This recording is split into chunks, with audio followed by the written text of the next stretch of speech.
Bismillahirrahmanirrahim. Allahumma sholli ala sayyidina Muhammad.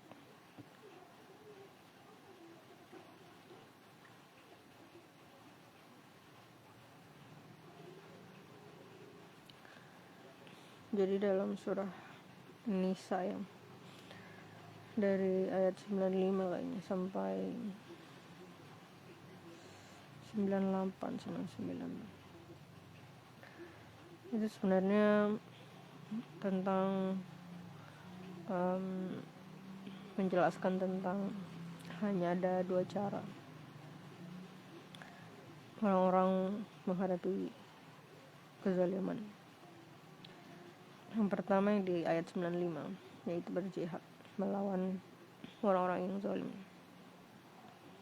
dan pahalanya pahala yang sangat besar, lebih baik daripada yang duduk. Yang menarik itu yang ayat 97, sepertinya 97 ya, yang membahas ketika malaikat bertanya dan mereka dianggap sebagai orang-orang yang menzalimi dirinya sendiri. Mereka menjawab mereka adalah orang-orang yang dizalimi, dan malaikat pun bertanya kenapa nggak hijrah gitu. Dan justru orang-orang seperti ini tempatnya di neraka. Jadi memang cuma dua cara. Kalau kamu memang nggak sanggup berperang, maka kamu boleh berhijrah. Tapi di ayat selanjutnya Allah mengecualikan kepada orang-orang yang tidak tahu caranya berhijrah bagaimana. Jadi orang-orang yang nggak bisa berhijrah, semoga Allah memaafkan mereka. Karena memang cuma dua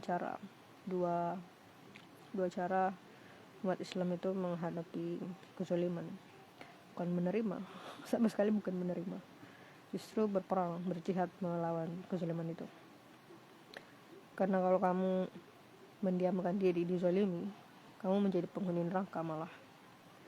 Atau cara kedua hijrah, pindah dari tempat orang-orang yang menzalimi kamu. Makanya di Wakanda aja kali ya. Yang jelas umat muslim di Wakanda ini paling sakit nanti. Paling sakit. Betapa banyak kamu membiarkan kezaliman. Bahkan kamu bukan orang-orang yang dizalimi ternyata. Mungkin kamu dizalimi tapi kamu masih makan 3 kali sehari. Yang menjadikan itu orang yang udah gak bisa makan bahkan sekali sehari. Sesuatu yang berat, dan kita semua yang tanggung jawab. Karena makanya saya gak pernah berpikir bahwa negara ini negara dengan muslim terbesar. Kayaknya bukan ya. Lebih tepatnya ini negara munafik sebenarnya, dengan kaum munafik terbesar mungkin. Karena mustahil kalau umat muslim nyata bahwa dia melakukan apa yang dalam Al-Quran, perintah Allah dalam Quran, sedangkan ketidakadilan terjadi di mana-mana. Berarti memang umat muslim yang benar-benar paham Al-Quran itu cuma sedikit. Karena ini lebih tepatnya sebagai negara dengan kaum munafik terbesar sedunia. Karena ketidakadilan terjadi di mana-mana. Apalagi penindasan terhadap nonis. Banyak sekali saya dengar cerita penindasan terhadap nonis. Makanya di negeri ini salah satu yang saya tahu paling banyak murtadnya. Termasuk paling banyak murtadnya justru. Karena memang banyak orang Islam yang tidak memahami Al-Quran dan tidak menjalankan perintah Al-Quran. Salah satunya adalah menerima kezaliman yang dilakukan oleh pemerintah Wakanda, bukan terhadap dirinya tapi terhadap orang lain. Dan kalian semua yang akan menanggung itu. Dan inilah salah satu kenapa saya berpikir negara ini akan segera menerima azab yang besar dari Allah. Justru karena itu. Karena banyak di antara kamu yang membaca Al-Quran tapi tidak memahami isinya. Banyak di antara kamu yang memahami Al-Quran tapi tidak melaksanakan isinya. Kamu merasa jumlah kamu banyak, tapi ternyata sia-sia. Karena ketidakadilan terjadi di mana-mana. Wujud kesia-siaan seorang muslim adalah ketika mereka tidak mampu menegakkan Al-Quran. dan wujud dari ketidaktegakan atas Al-Quran itu adalah munculnya ketidakadilan di mana-mana. Inilah yang terjadi saat ini. Bahkan pemerintah Wakanda memiliki niat yang udah terpampang jelas untuk membunuh rakyat Aceh dengan tindakan-tindakan mereka. Ketika mereka tidak menurunkan seluruh pesawat yang mereka miliki untuk membantu bencana, itu sama dengan membunuh sebenarnya, karena banyak korban yang terisolir. Tapi mereka nggak menurunkan semua pesawat yang mereka miliki. Berarti mereka memang berniat membunuh rakyat Aceh. Sama ketika mereka justru mau memenjara orang yang berdonasi. Jadi mereka tidak ingin kita berdonasi. Kenapa mereka tidak ingin mereka? Berarti mereka memang berniat membunuh rakyat Aceh. Mereka tidak ingin menaikkan ke status nasional sehingga bantuan internasional nggak masuk. Niatnya jelas untuk membunuh rakyat Aceh, niatnya itu jelas. Tapi kenapa mereka ingin membunuh rakyat Aceh? Karena mereka mau mengambil lahannya. Karena tanah Aceh itu subur. Jadi mereka ingin mengambil tanah Aceh. Dan kalau itu PSN, statusnya PSN itu nggak perlu persetujuan pejabat daerah, nggak perlu. Itu langsung dari pusat PSN. Jadi memang tujuan mereka adalah sawit. Dan saya baru tahu ternyata saya baru baca podcastnya dari mbak itu, mbak yang rambutnya keriting itu, supaya namanya, maaf ya saya sulit menghafal nama. Ternyata sawit itu yang ambil pemerintah Amerika ternyata ya. Saya kata pemerintah Amerika atau perusahaan Amerika. Saya kira perusahaan lain, ternyata Zionis lagi. Udah mas diambil di Papua. Ternyata sawit juga mereka. 84 juta. Katanya Amerika sama Belanda ya, dibilang. Belanda kayaknya cuma 16. Amerika itu 84 juta. Zionis lagi. Ini mereka memang, Zionis ini kayaknya memang yang menyebarin ya prinsip utama tentang tanah-tanah atau daerah-daerah yang memiliki sumber daya yang banyak. Apa tuh prinsipnya? Prinsipnya adalah rakyatnya harus bodoh dan rakyatnya harus menderita. Sama seperti yang terjadi di Kongo, salah satu tanah yang katanya paling kaya katanya dengan sumber daya. Ini prinsip utama yang disebar Zionis ke tanah-tanah subur, bahwa rakyatnya harus menderita dan rakyatnya harus bodoh. Kenapa? Karena itu pengambilan sumber dayanya itu bisa mengakibatkan sesuatu yang krusial, yang negatif, seperti terhadap kesehatan. Siapa yang mau kerja kecuali rakyat di daerah itu sendiri. Jadi memang rakyatnya harus bodoh dan rakyatnya harus menderita, karena mereka yang harus mengambil cadangan sumber daya itu, dan mengambil itu riskan, menyebabkan sesuatu yang riskan untuk orang yang melakukan itu.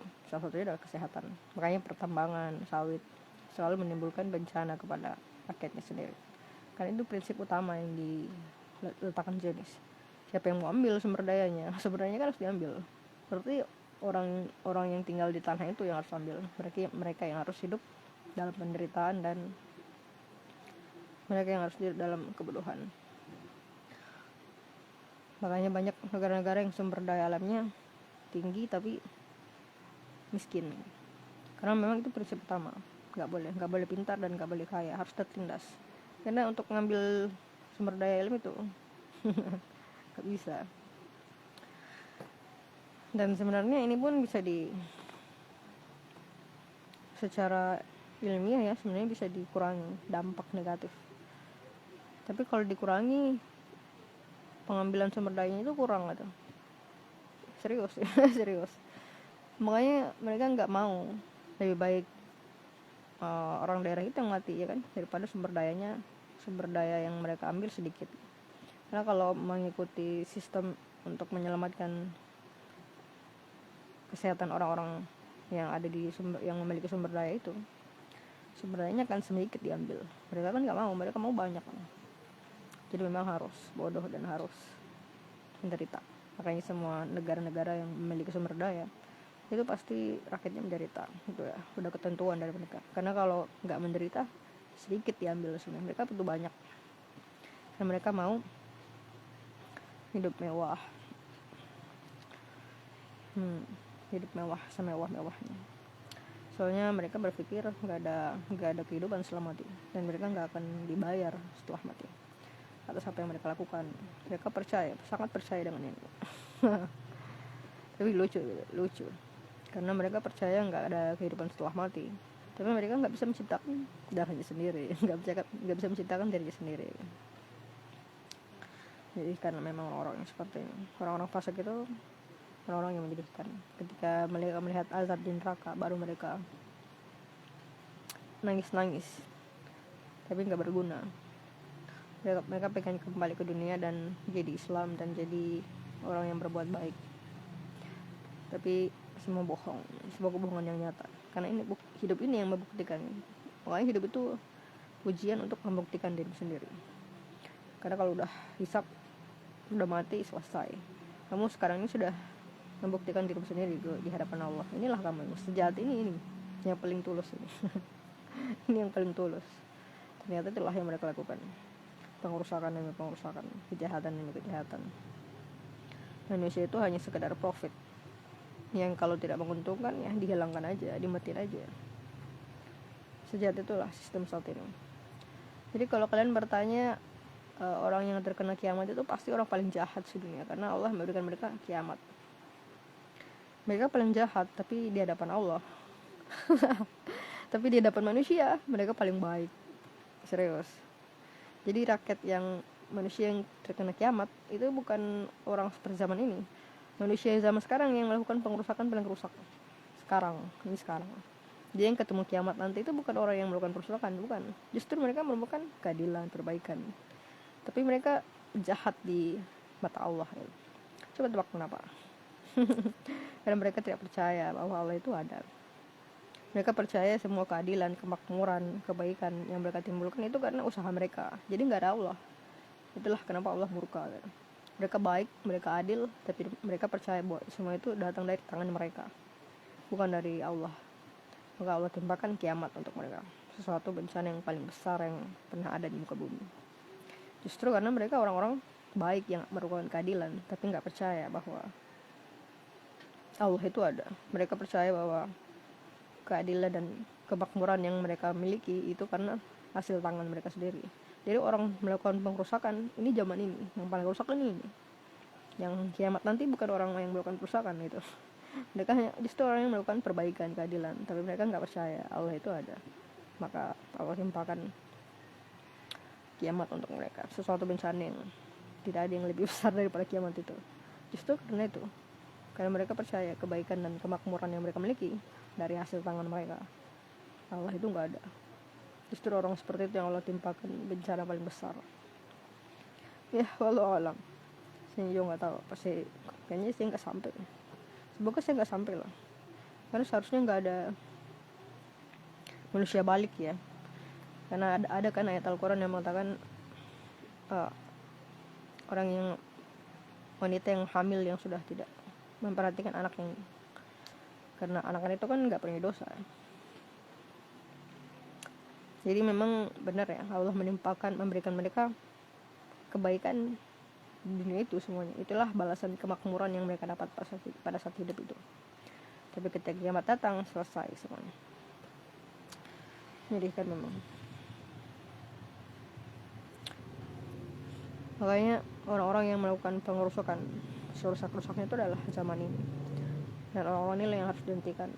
Jadi karena kita masih hidup, masih diberikan kehidupan, maka ini bagian dari kewajiban umat muslim untuk menghentikan kezaliman ini. Dan saya masih berharap umat muslim bersatu untuk mengalahkan Zionis laknatullah. Sebagaimana Zionis laknatullah menghentikan, melangkurakan seluruh umat manusia, hampir seluruh manusia, melalui sistem perdagangan dan uang kertas untuk menciptakan bom dan membantai rakyat Gaza. Maka saya harap umat muslim di seluruh dunia juga bisa bersatu untuk melawan kezaliman mereka, meskipun hanya mewakili. Saya masih tidak percaya dengan militer yang atas nama PBB, karena PBB itu kan buatan mereka juga. Itulah kenapa Soekarno keluar dari PBB. Aduh. Kadang-kadang saya berpikir ya, kalau nggak terjadi G3 PSPK itu dan Soekarno masih bertahan dengan 11 jenderalnya, apakah Indonesia menjadi satu-satunya negara yang terus-menerus mengirim pasukan perang atau senjata untuk membantu Palestina? Menurutku pasti terjadi ya, karena Soekarno memang membela Palestina, karena Palestina menjadi negara pertama. Waktu itu belum pembantaian, belum Nakba kayaknya. Nakba berapa ya? Lupa saya. Ya, wallahu a'lam. Sudah terjadi, takdir sudah terjadi. Sejarah hanya harus diambil pelajaran. Jadi masa lalu itu untuk diambil pelajaran. Allah sudah menjelaskan itu dalam Al-Quran. Ya kan, makanya diceritakan nabi-nabi kan yang sudah dahulu kan. Karena kamu disuruh ngambil pelajaran dari yang sudah berlalu itu. Jadi memang sejarah itu untuk dipelajari, diambil pelajaran. Itulah kenapa banyak cerita-cerita. Terlalu banyak yang dibahas kalau itu kayaknya. Saya sudah tidak sanggup lagi. Lebih baik Allah yang memanggil. Tapi Allah terlalu baik. Kebaikan Allah yang terlalu besar itu sesuatu yang benar-benar saya tidak paham. Saya manusia. Terlalu besar, kebaikanmu terlalu besar ya Allah. Lalu saya lebih senang kalau kita sebagai hisab gitu kan. Hisab aja sekalian, terus dihukum kan. Tapi ternyata Allah maha baik. Dia justru menimpakan bencana sedikit demi sedikit supaya kamu mendapat bagian pahala untuk menghapus dosa atas kebodohan kamu sendiri. Kita baliknya Allah kalian. Nama ya Allah baik sekali. Kalau saya benar sekalian hisab ya Allah. Tapi Allah baik sekali. Bencananya sedikit demi sedikit supaya orang yang menolong, yang membantu itu dapat pahala besar atas kebodohan mereka sendiri. Karena kamu menjadi bagian dari genocida Gaza, pembantaian anak-anak Gaza. Justru karena kamu gak mau memperjuangkan pemimpin yang adil, kamu gak mau menegakkan Al-Quran di tanah kamu. Makanya ini bukan negara muslim terbesar, bukan munafik terbesar ya. Munafik terbanyak ya. Karena gak mungkin muslim terbesar, ketidakadilan ada di mana, mustahil. Berarti munafik ya. Atau orang yang bodoh, yang gak paham Al-Quran dan gak mau menegakkan Al-Quran. Gak mungkin kalau umat muslim paham Al-Quran, kalau umat muslim menegakkan Al-Quran, gak mungkin ketidakadilan itu muncul di mana-mana. Itu sesuatu yang mustahil gitu. Karena udah jelas perintah Allah dalam Al-Quran itu menyuruh umat muslim untuk menegakkan keadilan itu udah jelas sih.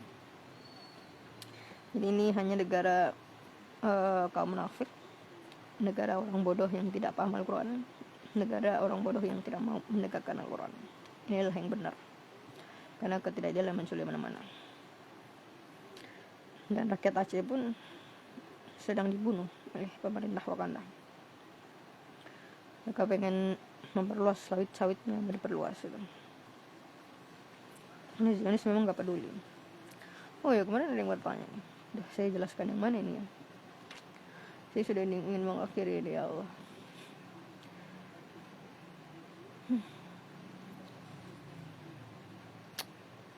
Tapi saya sangat ingin menjelaskan Palantir itu.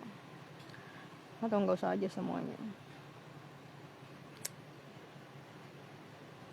Enggak usah aja semuanya saya jelaskan.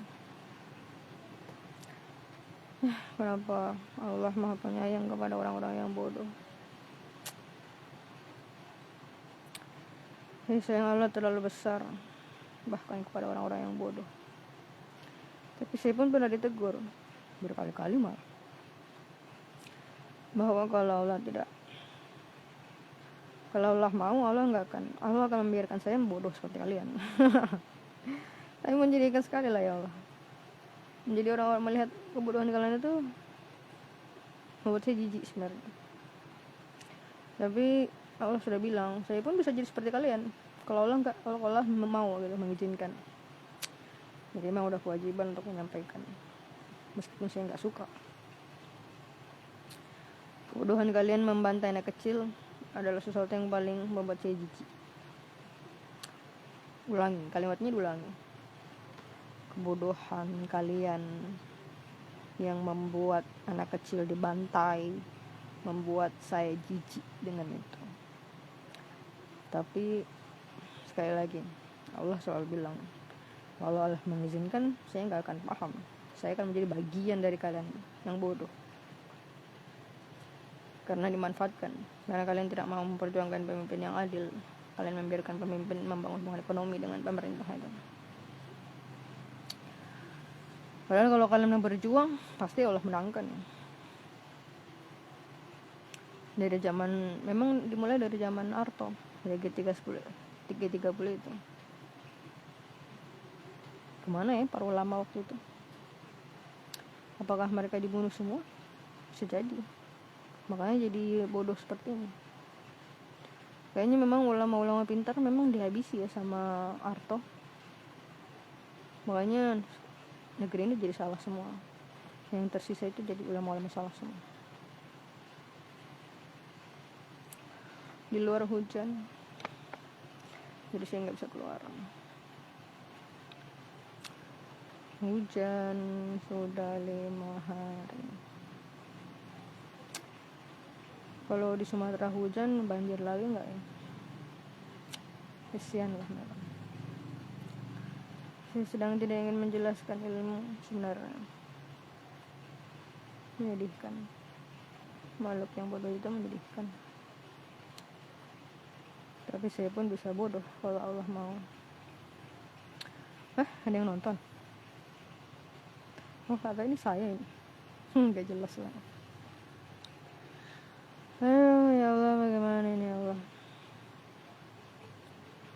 Wallahu a'lam.